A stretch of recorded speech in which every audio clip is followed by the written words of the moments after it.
Okay, so our next chapter is नेत्र बस्ती व्यापद। बस सिद्धि स्थान में सबसे छोटा चैप्टर अगर कुछ है तो वो नेत्र बस्ती व्यापद है।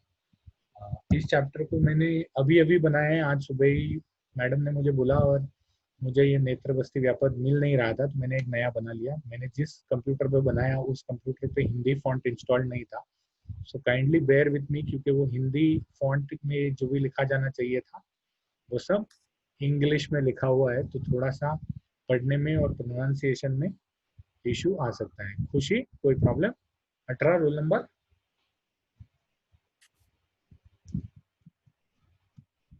नंबर 18। ओके, मैंने निकाल दिया खुशी।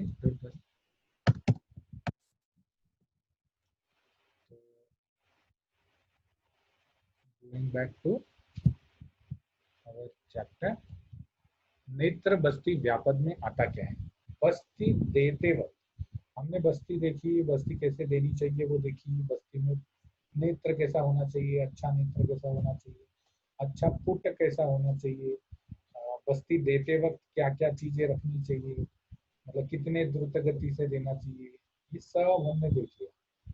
लेकिन बुरा नेत्र, बुरा बस्ती पुट और बुरा बस्ती दाता, मतलब गलत बस्ती नेत्र, गलत बस्ती पुट और गलत बस्ती दाता। बस्ती नेत्र मतलब वो जो पीतल का चीज जो पुट के आगे लगाते हैं। बस्ती पुट मतलब जो जिसमें बस्ती द्रव्य होता है, वो प्राणियों की बस्ती जिसमें बस्ती द्रव्य होता है। और बस्ती दाता मतलब देने वाला, जो बस्ती रुग्ण को देता है। तो इन तीन चीजों के क्या क्या दोष हो सकते हैं, क्या क्या दोष होते हैं वो और उनकी चिकित्सा इस अध्याय में बताई गई है। ठीक है, तो व्यापद ऑफ बस्ती नेत्र, ये नीचे वाले 2 पॉइंट नहीं है। स्नेह बस्ती मैंने डिलीट करना भूल गया। तो बस्ती नेत्र के व्यापद, बस्ती पुट और बस्ती दाता, तीन चीजों के व्यापद इसमें वर्णन किए हुए हैं।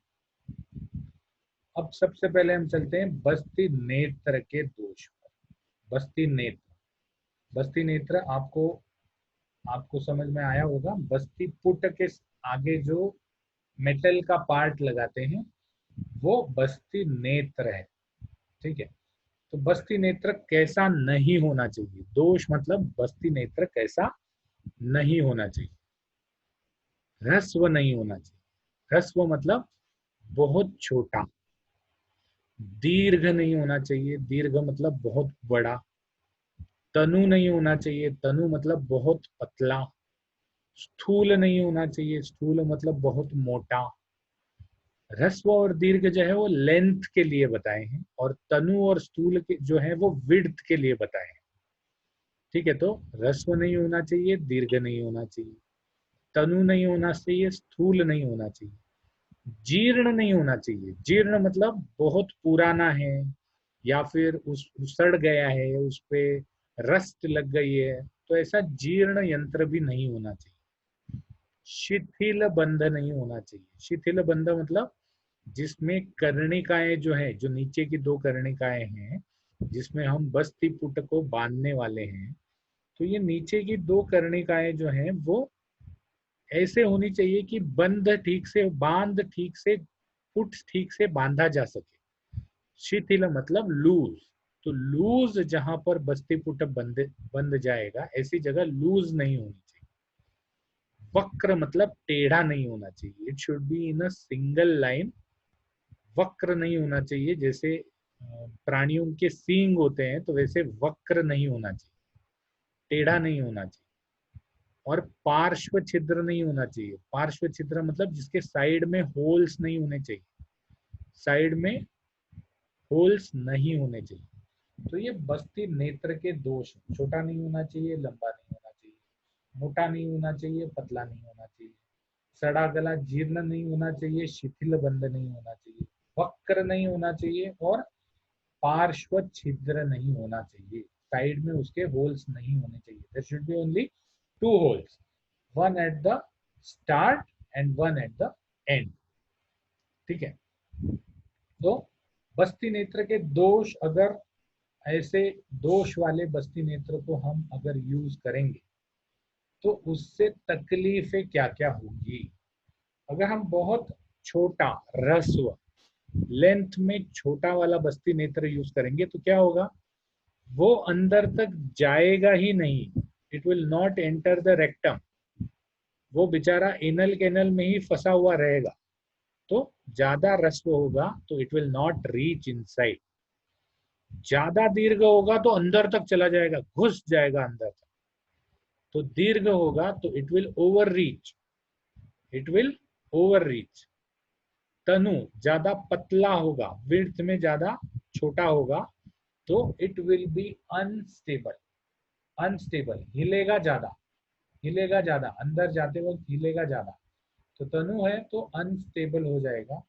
स्थूल है, अगर ज्यादा मोटा है तो रोगी चिल्लाएगा। क्यों?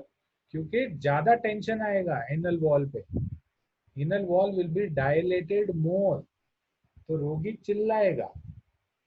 ठीक है, तो एक्सेस टेंशन आ जाएगा। अगर जीर्ण है, सड़ा गला है, उस पर रस्ट लगा हुआ है तो एनल वॉल को इंजुरी होने के चांसेस होते हैं, क्योंकि इट इज नॉट स्मूथ। बस्ती नेत्र कैसा होना चाहिए था, बस्ती नेत्र के हमने लक्षण जब देखे थे उत्तम बस्ती नेत्र के, तो उसमें उन्होंने क्या बताया था, इट शुड बी स्मूथ। तो जीर्ण होगा तो एनल वॉल्स को इंजुरी हो जाएगा। जीर्ण, ये दीर्घ में रिपीट कर दिया है।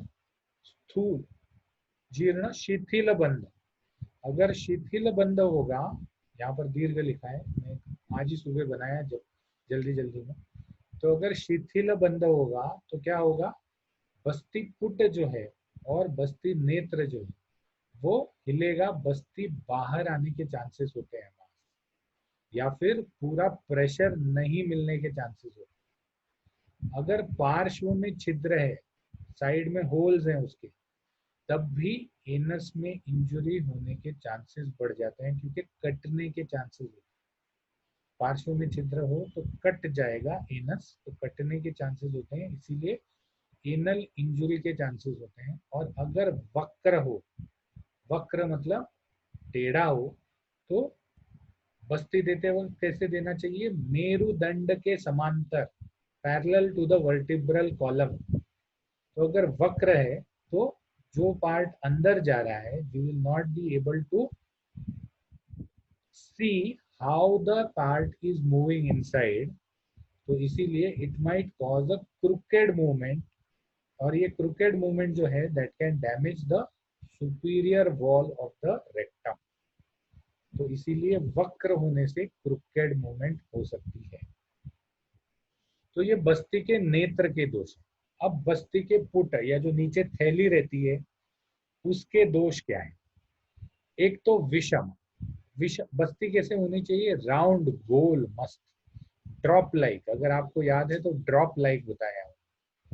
तो विषम हो बस्ती तो क्या होता है, विषम कब बस्ती होती है, कभी फट जाती है, हम सी देते हैं तो वो विषम हो जाती है। तो विषम बस्ती होने से, विषम बस्ती होना, माउसल, माउसल मतलब बहुत फ्लैशी बस्ती।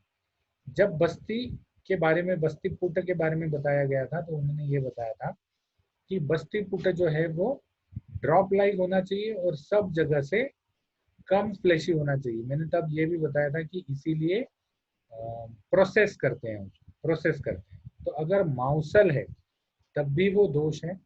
अगर छिन्न है, मेरे हिसाब से टाइम खत्म हो रहा है, तो we will take it next time, this slide instead of doing it right now, we will take it next time. Next time हम इस अध्याय को खत्म कर देंगे। ठीक है, so this is me signing out. Thank you so much for attending the lecture and have a nice day.